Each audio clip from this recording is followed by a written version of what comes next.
Hello नमस्कार, स्वागत है आप सभी को आपके प्यारा सा यूट्यूब चैनल कृतज्ञ क्लासेज पे।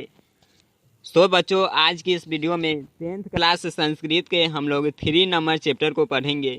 3 नंबर चैप्टर क्या है? तो 3 नंबर चैप्टर है अलस कथा। तो आज की इस वीडियो में हम लोग इसके इम्पोर्टेंट ऑब्जेक्टिव क्वेश्चन यहाँ पे सब्जेक्टिव क्वेश्चन को करने वाले हैं। तो आप सभी इसे जल्द से अपने दोस्तों के पास शेयर कर दीजिए। और यह है अलस कथा चैप्टर जो कि बहुत इम्पोर्टेंट है। यहाँ से ज़्यादातर प्रश्न है जो कि पूछा जाता है। तो आप सभी इसे अंत तक जरूर देखेगा। और जो स्टूडेंट्स चैनल पे पहली बार आए होंगे वो चैनल को सब्सक्राइब करके ऑल नोटिफिकेशन को ऑन कर लीजिए और अपने दोस्तों के पास शेयर कर दीजिए। शुरू करते हैं। फर्स्ट क्वेश्चन पे ध्यान दीजिए। फर्स्ट क्वेश्चन है अलस कथा का वर्ण विषय क्या है? फर्स्ट क्वेश्चन यह कहा जा रहा है कि अलस कथा का वर्ण विषय क्या है, मतलब कि अलस कथा चैप्टर में क्या पढ़ना है। यहाँ पे एक तरह से बात करें तो यहाँ पे समरी की बात हो रहा है। क्या बात हो रहा है? समरी यानी कि सारांश की बात किया गया है। चलिए देखते हैं इसका आंसर को। विद्यापति द्वारा रचित कथा ग्रंथ पुरुष परीक्षा नामक पुस्तक से लिया गया अलस कथा मानव महत्व एवं दोषों के निराकरण की शिक्षा देता है। सबसे पहले आपको यह याद रखना है कि इसके लेखक कौन है। तो इसके लेखक है विद्यापति। और यह जो अलस कथा यह देखिए लिया गया है कहाँ से? तो पुरुष परीक्षा नामक पुस्तक से लिया गया है।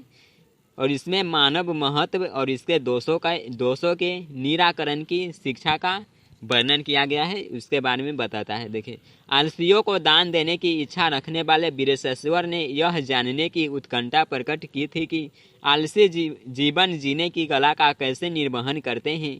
इष्ट लाभ के लिए मेहनती भी आलसी का रूप लेकर पहुंचने लगते हैं। उनकी परीक्षा के लिए दान गृह में अग्नि प्रज्वलित की जाती है।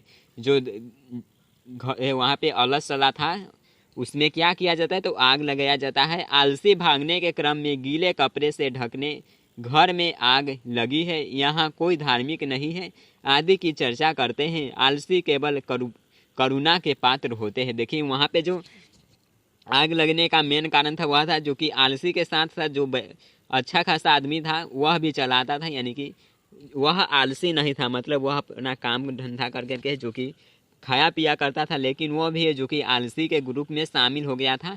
तो ब्रांडेड आलसी की पहचान करने के लिए जो कौन कौन आलसी है जो कि ब्रांडेड आलसी है उसका पहचान करने के लिए अलसला में आग लगाया जाता है। नेक्स्ट सेकेंड क्वेश्चन देखिए। किनकी क्या क्या गतियाँ है पठित पाठ के आधार पर स्पष्ट करें। ध्यान दीजिएगा, गति को यहाँ विशेष रूप से विश्लेषित किया गया है। स्त्री पुरुष एवं बच्चों की गतियाँ अलग अलग है। स्त्रियों की गति पति है, बच्चों की गति माँ है तथा आलसियों की गति कारुणिक यानी कि जो दयालु लोग हैं वो है। अर्थात स्त्रियों की जीवन भंगिमा उसके पति पर निर्भर करती है, बच्चों की जीवन वृत्ति उसकी माँ पर ही होती है, आलसियों की जीवन वृत्ति दयालुओं पर ही निर्भर करती है। समझ गए आप सभी? सिंपल सा क्वेश्चन है। आगे देखते हैं नेक्स्ट 3 नंबर क्वेश्चन।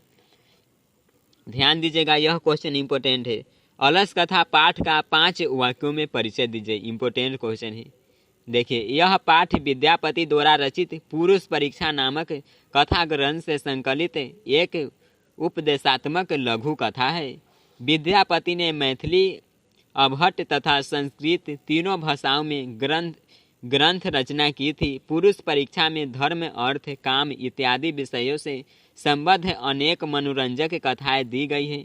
अलस कथा में आलस्य के निवारण की प्रेरणा दी गई है। इस पाठ से संसार की विचित्र गतिविधि का भी परिचय मिलता है। समझ गए आप सभी? कोई भी डाउट नहीं रहना चाहिए। चलिए अगला क्वेश्चन पे बढ़ते हैं। 4 नंबर क्वेश्चन। 4 नंबर क्वेश्चन है अलस कथा से क्या शिक्षा मिलती है। अलस कथा पाठ जो पढ़े हैं इससे क्या शिक्षा मिलती है? ध्यान दीजिए। मैथिली कवि विद्यापति रचित अलस कथा में आलसियों के माध्यम से शिक्षा दी गई है कि उसका भरण पोषण करुणाशीलों के बिना संभव नहीं है। बताते हैं विद्यापति, तो जो आलसी लोग हैं उसका जो भरण पोषण की बात करें तो उस पर कोई दया नहीं दिखाएगा, उस पर करुणा नहीं दिखाएगा तो उसका जीवन है जो कि संभव नहीं है। आलसी काम नहीं करते, ऐसे स्थिति में कोई दयावान ही उनकी व्यवस्था कर सकता है। अतएव आत्मनिर्भर न होकर दूसरे पर भी निर्भर हो जाते हैं। आलसी व्यक्ति अपने आप पर निर्भर नहीं रहता है, दूसरे पर निर्भर रहता है। मिलेगा तो खाएगा, नहीं तो नहीं खाएगा। तो यही बात है, अलस कथा से शिक्षा की बात करें तो यही मिलता है। और यहाँ पे एक इम्पोर्टेंट लाइन आप जोड़ सकते हैं कि इससे यह भी शिक्षा मिलती है कि आलसी नहीं बनना चाहिए। कोई भी व्यक्ति को आलसी बनना चाहिए या नहीं? बिल्कुल नहीं बनना चाहिए। चलिए अगला क्वेश्चन पे बढ़ते हैं। नेक्स्ट 5 नंबर क्वेश्चन है, अलस कथा का क्या संदेश है? अलस कथा की पाठ के संदेश की बात करते हैं, इसमें आपको अच्छी तरह से आंसर देना होगा। यह एक इम्पोर्टेंट भी क्वेश्चन है। अलस कथा का संदेश है कि आलस्य एक महान रोग है। क्या है? तो आलस करना एक महान रोग है। आलसी का सहायक प्राय कोई भी नहीं होता। आलसी का अब यार अभी काम नहीं करोगे तो कोई पूछने वाला भी नहीं है, तो क्या आलसी का सहायक कोई होगा? बिल्कुल नहीं होगा।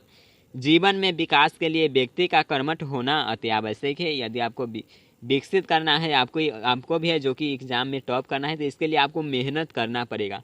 सोचिएगा कि अभी यार छोड़ो आज की क्लास नहीं देखते हैं, तो वो वीडियो नहीं देखेंगे, तो ऐसे करने से काम है जो कि नहीं चलने वाला है।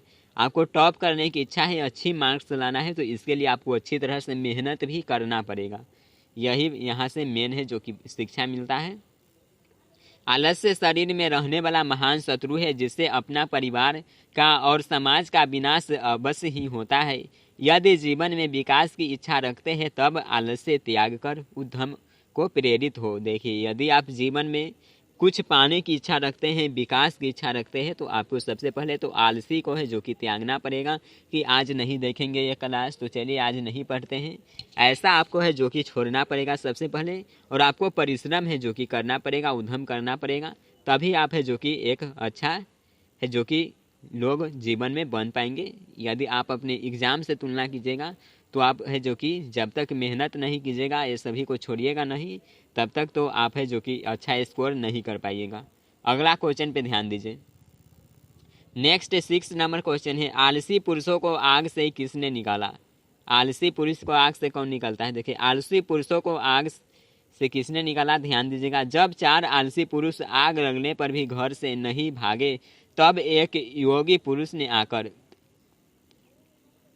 देखिए कितने आलसी व्यक्ति था? तो 4 था, ऑब्जेक्टिव में पूछा जाएगा। तब एक योगी पुरुष ने आकर उनके केसों को पकड़कर उन्हें ढकेलते हुए बाहर किया। इस प्रकार आलसी पुरुष आग से बचे।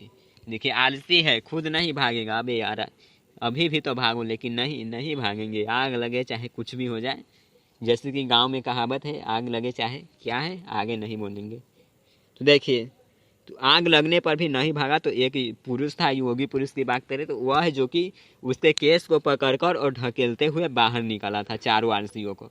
अगला क्वेश्चन देखते हैं 7 नंबर। चारों आलसी पुरुष आग से किस प्रकार बचना चाहते थे? ध्यान दीजिए, चारों आलसी पुरुष आग लगने पर भी घर से नहीं भागे। शोरगुल सुनकर वे जान गए थे कि घर में आग लगी हुई है। वे चाहते थे कि कोई धार्मिक एवं दयालु व्यक्ति आकर आग पर जल, वस्त्र या कंबल डाल दे, जिससे आग बुझ जाए और वे लोग बच जाए। देखिए, शोरगुल सुना तो जान गया कि आग लगा हुआ है, तो प्रथम कहता है कि यार हल्ला कहला हो रहा है। प्रथम कहता है अभी यार हल्ला क्यों हो रहा है? तो सेकेंड बोलता है, जो दूसरा आलसी है वह बोलता है कि लगता है कि इस घर में आग लग गया है। तो तीसरा बोलता है कि कोई व्यक्ति आता और क्या करता, तो जल, वस्त्र, कंबल डाल देता और हम लोग है जो कि बच जाते। और चौथा आलसी इतना चोट्टा रहता है, चौथा आलसी क्या बोलता है, अरे हल्ला कहला क्यों गए? बोलता है तीनों से कि तुम लोग हल्ला क्यों करते हो, चुपचाप सो। आग लगा है तो क्या हुआ, चुपचाप तुम्हें जो कि यहाँ पे सो।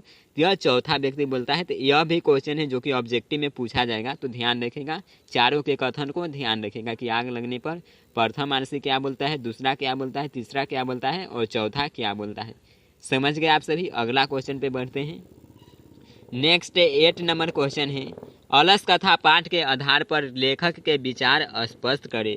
अलस कथा पाठ की बात करें तो देखिए, अलस कथा पाठ में लेखक विद्यापति ने अपने विचार को स्पष्ट करते हुए कहते हैं कि आलसी व्यक्ति बिना परिश्रम किए हुए जीवन व्यतीत करना चाहता है। कारुणिक व्यक्ति के बिना वह अपने को मौत से भी नहीं बचा पाता। आलस्य शत्रु के समान है। आलस्य क्या है? तो शत्रु के समान है। यही है जो कि इस पाठ के मुख्य बात की बात करें तो। चलिए नेक्स्ट क्वेश्चन देखें। अलस कथा का सारांश लिखिए। यह 3 नंबर चैप्टर है, तो इसका सारांश को देखेंगे, इम्पोर्टेंट है। यहाँ से आपका सारा जो है जो कि हिंदी अर्थ क्लियर होने वाला है, तो आप सही भी ध्यान दीजिए। मिथिला में वीरेशेश्वर नामक मंत्री था। वह स्वभाव से दानशील और दयावान था। देखिए कहाँ का मंत्री था वीरेशेश्वर, तो मिथिला का था, जो कि स्वभाव से दानशील और दयावान था। वह अनाथों और निर्धनों को प्रतिदिन भोजन देता था। इससे आलसी भी लाभान्वित होते थे। जो लोग यह थे जो कि निर्धन और गरीब लोगों को है जो कि प्रतिदिन भोजन देते थे, और सबसे ज़्यादा इससे लाभान्वित होते थे वह आलसी होते थे। आलसियों को इच्छित लाभ की प्राप्ति को जानकर बहुत से लोग बिना परिश्रम तुरंत बढ़ाने वाला वहाँ इकट्ठा हो गया। जो आलसियों की बात हुआ कि आलसी लोग को वहाँ पे मुफ्त में भोजन वस्त्र दिया जाता है, तो बहुत सारा जो लोग था और जानबूझकर वहाँ पे चला गया कि चलो वहीं से है जो कि भोजन लेते हैं, वस्त्र लेते हैं, काम क्यों करेंगे। तो आलसी के झुंड में वह भी लोग हैं जो कि शामिल हो गया।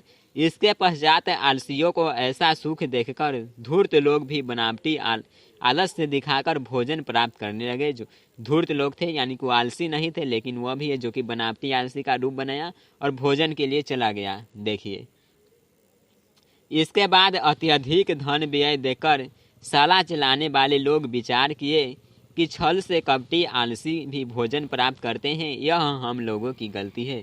देखिए जो वह वहाँ पे बात करें तो अलस सला चलाता था, वहाँ पे आलसियों को भोजन दिया जाता था। तो उसका जो सदस्य था वह सोचा कि जो देखिए अच्छा लोग भी जो छल से है जो कि भोजन वस्त्र प्राप्त कर लेता है, हम लोगों को है जो कि यह गलती है, हमें इसका है जो कि पता लगाना चाहिए। तो अब देखिए क्या होता है। अतः उन आलसियों की परीक्षण करने हेतु उन्होंने देखिए अलस सला में आग लगाकर हल्ला कर दिया। देखिए एक बार की बात है कि सभी वहाँ पे लोग आए हुए थे, तो अलस सला में आग लगा गया, हल्ला कर दिया। इसके बाद घर में लगी आग को बढ़ती हुई देखकर सभी धूर्त भाग गए। जितना भी वहाँ पे बनावटी आलसी था, यानी कि वह आलसी नहीं था, धूर्त लोग कहिए बनावटी आलसी कहिए, तो वह सब है जो कि भाग गया। लेकिन ब्रांडेड किस्म के आलसी कितना था, वहाँ पे प्योर आलसी की बात करें, प्योर आलसी था ब्रांडेड किस्म के एकदम, वह 4 था। कितना था, तो 4 था एकदम प्योर आलसी। देखिए लेकिन 4 पुरुष अग्नि का आभास पाकर भी अपने स्थान पर यथावत बने रहकर बात करने लगे कि उन्हें कोई इस अग्नि से निकाल देता। अंततः व्यवस्थापक इस संबंध में उनकी आपस की वार्तालाप को सुनकर बढ़ी हुई अग्नि की ज्वाला से रक्षण हेतु उन्हें निकाल दिया। आलसी देखिए असली आलसियों की पहचान करते हुए उन्होंने पाया कि आलसी स्वयं अपना पोषण नहीं कर सकते, वे देव या दयावान लोगों की दया पर ही जीवित रह सकते हैं। आग लगा फिर भी छोटा आलसी है, नहीं भागा। कितना था, 4 था, नहीं भागा, एकदम ब्रांडेड आलसी था। तो मेन जो आलसी का पता लगाया गया वह 4 ही आलसी था, लेकिन वहाँ पे बनावटी आलसी बहुत सारा है जो कि था, वह लोग भाग गया। अब देखिए अतः उन्हें मदद की पूर्ण ज़रूरत है। इसके बाद उन चारों आलसियों को पहन से अधिक चीज़ें मंत्री देने लगे। देखिए जब मालूम चला कि यही चारों है जो कि ब्रांडेड आलसी है, तो इससे भोजन वस्त्र है जो कि मिलने लगा। बनावटी आलसी को वहाँ से हटाया गया इस प्रक्रिया को अपना करके। यह था जो कि अलस कथा पाठ का सारांश था, और इसका क्वेश्चन आंसर को भी किए हैं। आई होप आप सभी इसे समझ गए होंगे। कहीं भी आपको डाउट है तो आप लोग कमेंट करके पूछ सकते हैं। और आज का ये क्लास आपको कैसा लगा कमेंट करके ज़रूर बताइए। आपको आवाज़ में थोड़ा सा जो कि दिक्कत भी सुनाई दे सकता है, तो यहाँ पे जो कि थोड़ी सी तबीयत का प्रॉब्लम चल रहा है। तो चलिए मिलते हैं नेक्स्ट क्लास में। आप लोग कमेंट करके ज़रूर बताइएगा। Bye everyone, take care.